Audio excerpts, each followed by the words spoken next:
Bonjour les Capricornes, j'espère que vous allez bien, que vous avez passé un bon Noël. On se retrouve pour votre mois de janvier 2022. On va voir ce qui vous attend avec un tarot, donc les éléments, le pour, ce qui est en contre, le conseil du tarot et l'issue du mois. Au niveau, on va compléter donc au niveau sentimental, donc Béline et professionnel aussi.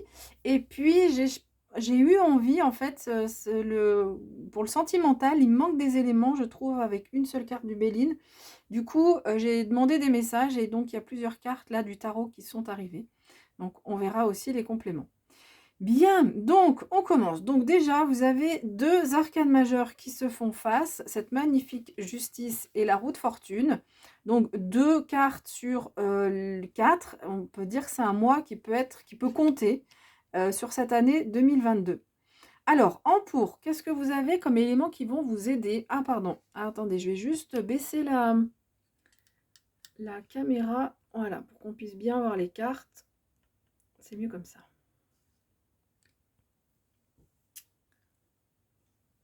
Voilà. Ok. Donc, en pour, vous avez donc la justice, donc une capacité à trancher, voilà, à être net, à se laisser inspirer par des réponses, être en équilibre aussi avec soi-même, avec les autres. Donc ça, c'est un super atout, c'est une arcane majeure, donc elle est forte. Donc là, vous avez vraiment un très très beau point fort. La justice, c'est aussi la justice divine, donc elle vous accompagne aussi sur ce mois de janvier. Donc c'est pas l'issue du mois, mais disons que c'est dans vos points forts. Donc vous avez quand même cette justice divine qui vous accompagne. Alors, en contre, on a la roue de fortune. Donc même si c'est un mois où peut-être il y a des choses intéressantes qui peuvent avancer, mais c'est pas un mois où la roue de la destinée va s'enclencher. Vous voyez, c'est parce que des fois dans la vie, on vit des événements qui font qu'il y a vraiment des pas en avant sur notre chemin de vie. Là, avec la roue de fortune en négatif, enfin en négatif, en contre plutôt, en défi, en choses à relever, on voit que c'est pas forcément sur ce mois-là que ça va évoluer dans ce sens-là. Alors, qu'est-ce qu'on vous dit en conseil? On vous conseille d'être dans l'énergie de cette as d'épée, c'est-à-dire à plutôt utiliser le raisonnement logique plutôt que tout ce qui est intuitif. D'accord? Donc voilà ce qui est donné. C'est vraiment garder la tête froide selon ce qui arrive. Peut-être que vous prenez conscience de ça et que, enfin, voilà, que c'est pas un mois super. Même si c'est un mois visiblement qui va être agréable. Hein. Euh, voilà, peut-être des prises de conscience qui se font et on vous invite vraiment à rester sur la logique, le raisonnement et ne pas vous embarquer sur des choses farfelues ou imaginées ou un mental qui surenchère, un mental dans le sens pas le cerveau logique, hein, le mental qui va nous faire faire le petit saboteur là comme il sait bien faire. Donc voilà, restez clair, restez logique sur ce mois de janvier. L'issue du mois, c'est ce magnifique 6 de denier. Euh, il me semble qu'on va le retrouver après, bon, on verra. Mais le 6 de denier nous dit que c'est globalement un mois où on se sent stable. Bah, c'est aussi grâce à cette justice hein, qui nous permet de maintenir l'équilibre. On voit que c'est un mois stable. C'est un mois dans lequel il y a une certaine harmonie. D'accord? Donc, et voilà. Il y a un lien aussi par rapport à la générosité, mais je vais le développer tout à l'heure. Mais globalement, un mois stable et harmonieux. Bon, c'est plutôt pas mal, hein? Alors, on va regarder au niveau sentimental. Bon, au niveau sentimental, c'est pas l'élément le plus facile. Je vais y arriver. Voilà, donc on a cette carte de l'infortune. Alors, on vous dit là que vous avez quand même dû faire pas mal d'efforts dans votre vie sentimentale, que ça n'a pas toujours été facile, mais que malgré tout, vous tenez quand même le choc. Vous restez encore debout. Vous êtes toujours là. Et on va voir le complément d'information avec le tarot. Alors, c'était arrivé comme ça, dans l'autre sens.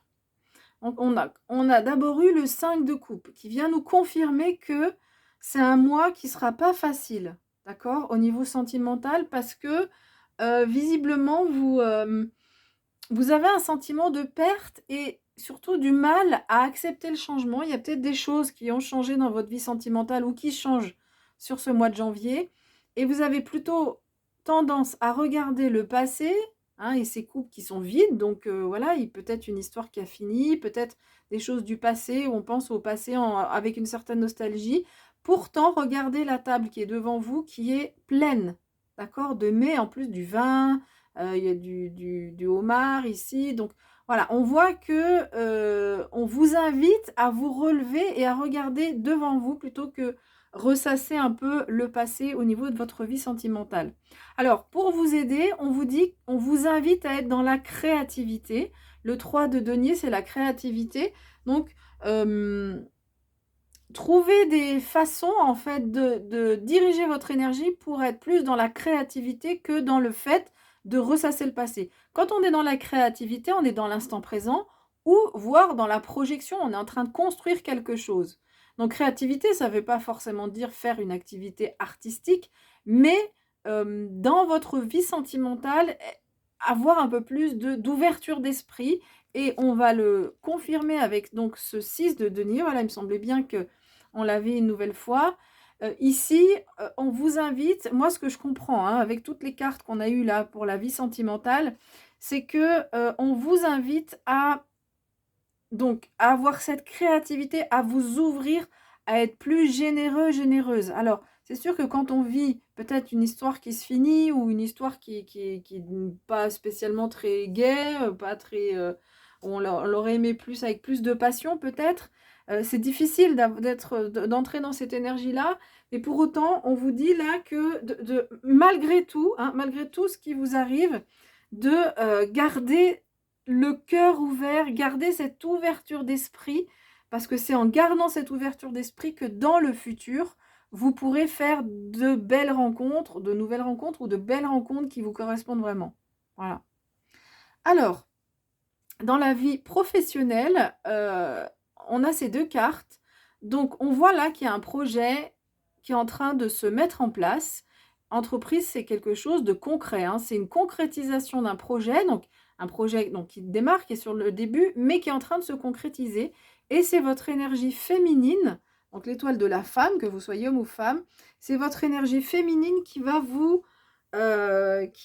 aider en fait dans ce projet professionnel.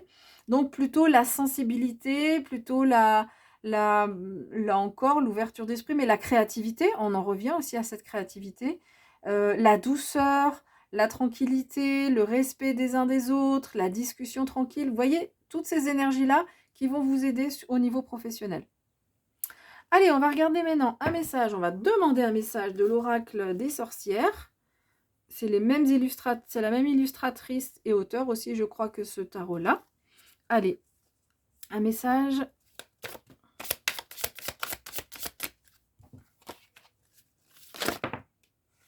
Ah, attendez, il y en a une qui s'est retournée. En fait, je ne prends pas celle qui ne se retourne pas. Et la voici, la voilà. Guérison du cœur. Mais c'est pas beau, ça, regardez cette belle carte. Donc, on voit que vous, c'est votre... donc, c'est une carte de l'énergie du feu. On voit que vous avez envie de... Voilà, vous avez envie d'être là. Soit l'homme, soit la femme, mais d'être dans cette attitude de chaleur, de générosité. Vous avez les animaux de compagnie qui sont là, au bord d'un feu. C'est très romantique en plus. Donc vous, on voit que vous êtes dans cette énergie-là. Peut-être c'est quelque chose que vous aviez vécu auparavant et que vous avez perdu. Hein, du coup, c'est pour ça que vous pensez au passé. Ou peut-être que vous, avec nostalgie, vous avez envie d'être dans cette énergie-là. Mais pour être dans cette énergie-là, il y a encore un peu de travail à faire. Là, on voit par rapport à tout ce que j'ai dit précédemment. Je vais quand même lire le livret. Je prends la page et je reviens tout de suite. Alors, je vais lire tout le texte, il est assez long. On vous dit « Ton cœur aurait-il besoin de guérir? Si oui, que mets-tu en œuvre pour permettre cette guérison? T'en donnes-tu les moyens ou au contraire, as-tu tendance à broyer du noir? Si tu as besoin d'aide pour guérir, cherches-tu ce soutien? Acceptes-tu l'aide que l'on te propose? Si ton cœur se porte très bien, et je te le souhaite, alors cette carte peut simplement indiquer que tu as les moyens d'aider quelqu'un dont le cœur souffre de chagrin. Regarde autour de toi, si tu vois une personne au cœur brisé, tends-lui la main, prends-la dans tes bras, propose-lui une épaule sur laquelle s'appuyer, une oreille à qui parler. Voilà, je crois que bon, on a bien résumé ici. Alors, je trouve que c'est plutôt, ça résonne plutôt avec ce qu'on a dit sur la vie sentimentale.